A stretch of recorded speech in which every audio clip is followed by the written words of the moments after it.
different events taught me something about being an outsider. One was in a church, and one was in a synagogue, which is kind of weird because I do not believe in God. Never have. I wasn't brought up with it. After the Holocaust, my parents turned away from the old beliefs. My mother used to say, if there is a God, I don't like him. So I usually do not hang out. I usually do not hang out with religious people. They're a little out of my comfort zone. I prefer to stick with my own kind. But I was writing a book about thrifty living, and I was researching low-cost entertainment, and Hope Lutheran Church in Hollywood was advertising a free Easter Sunday gospel service. And I will admit, I am partial to Lutherans. Because during World War II, the Lutheran Church in Denmark saved Jews like my Danish husband Benny. They hid them from the occupying Germans. Also, I happen to love gospel music. One of the biggest thrills of my life was being on the same plane as the Blind Boys of Alabama. Oh, I love that. And I was about to go up and ask for their autographs, but suddenly it occurred to me that maybe you don't ask blind people to sign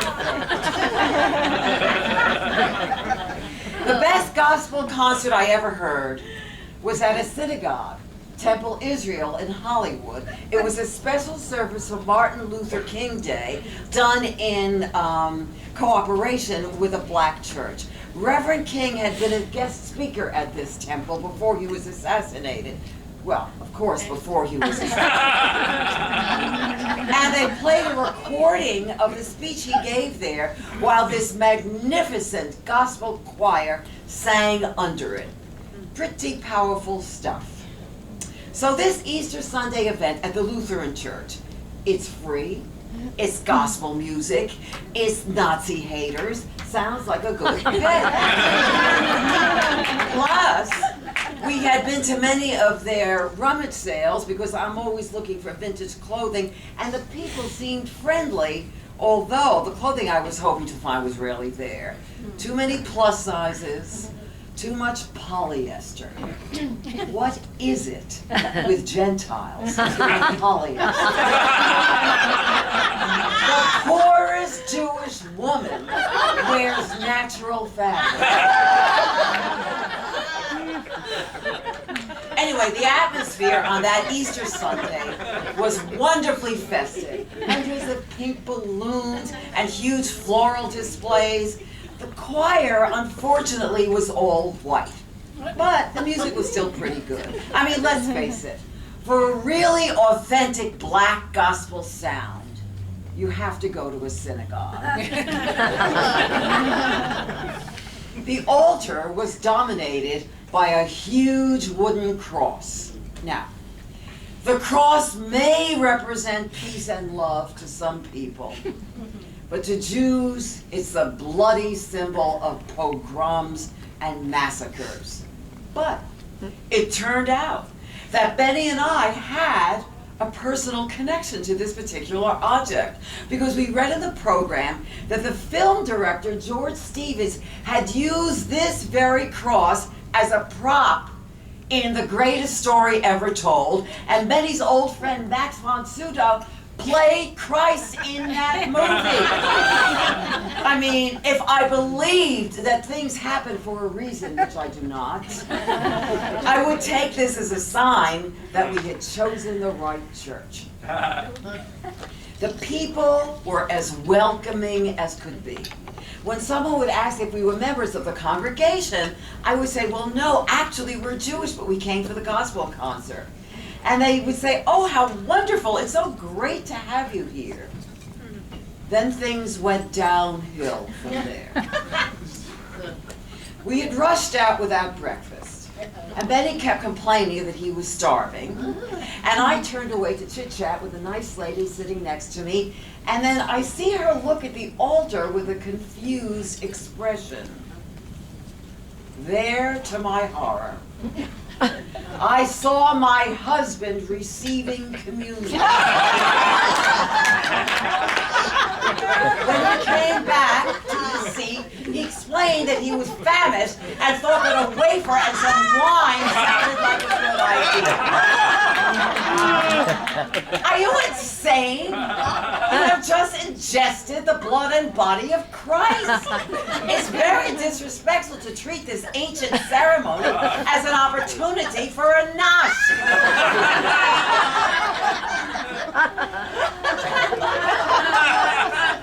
After the service, there was a reception in the courtyard. Free concert and free food.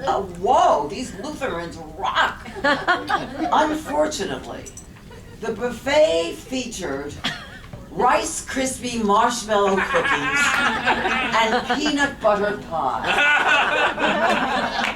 The polyester of brunch cuisine. I mean, really, would it kill them to put out a little cheese and fruit?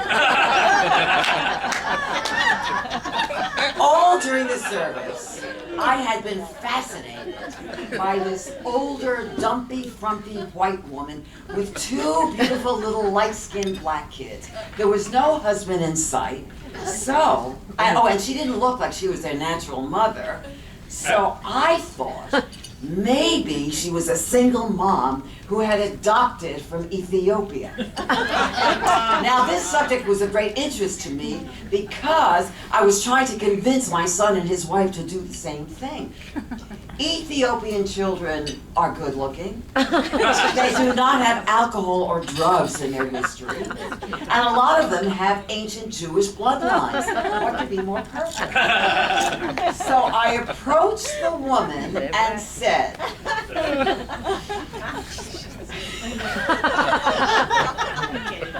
"Excuse me, I'm just wondering, are your adorable children from Ethiopia by any chance?" Well, no. Why would you think that? They are the children of me and my husband.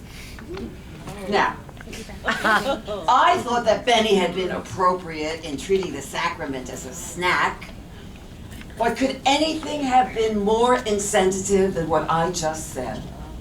It's like I was saying, "Excuse me, but you are so hideously unattractive that you couldn't possibly have gotten a gorgeous black man to have sex with you and create these two beautiful children. Clearly, you had to go all the way to Africa to find them."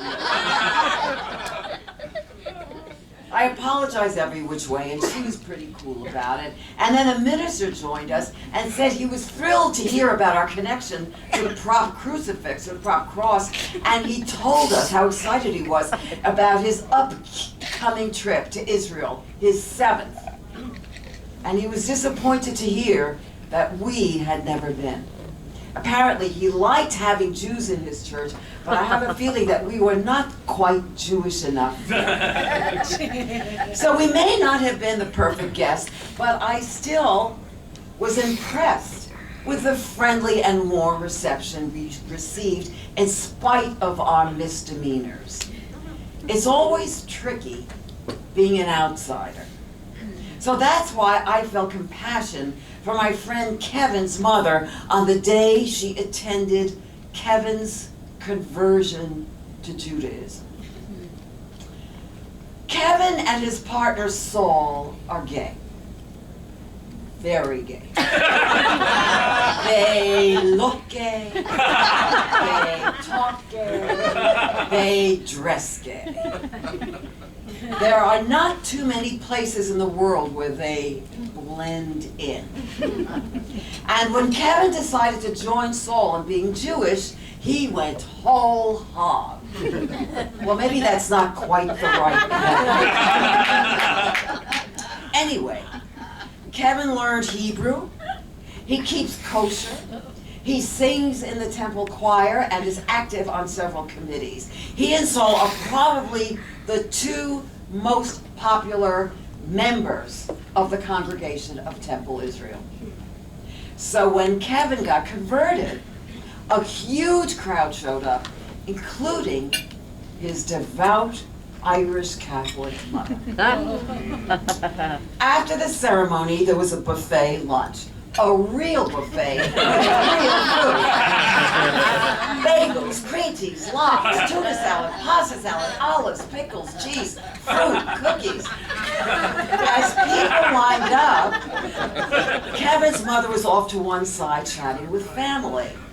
By the time she got to the table, the platters were bare. Not a crumb left. Because no one had explained to her that, yes, Jews do know how to put out a good spread, but they also know how to totally decimate it, like a swarm of hungry locusts in a matter of seconds. She stood there with her empty plate in, you guessed it, her Kelly green print polyester. And she had this look of bewilderment that mirrored my puzzlement at the Lutheran peanut butter and marshmallow fiasco. So I went over and offered to share my mountainous pile of food with her. And then I asked her how she felt about Kevin's conversion. And she said, I know that my son has found a home in a community where he is loved and accepted and respected for who he is. And of course, every mother wants that for their child. But I am very sad at the thought that because we have different faiths, I will not see him in heaven. Kevin was standing nearby and he heard this. So he came over and put his arm around his mother and said, "Don't worry, Mom, I'll find you, I promise." I was very touched by this, but I do not believe in heaven. So I thought, why wait? We all live in our individual boxes. The secular box, the Jewish box, the Lutheran, the gay, the Catholic, the white, the black. But if we dare leave our comfort zone and step outside of our box, who knows? It might get a little messy, but we might just find each other right here on Earth.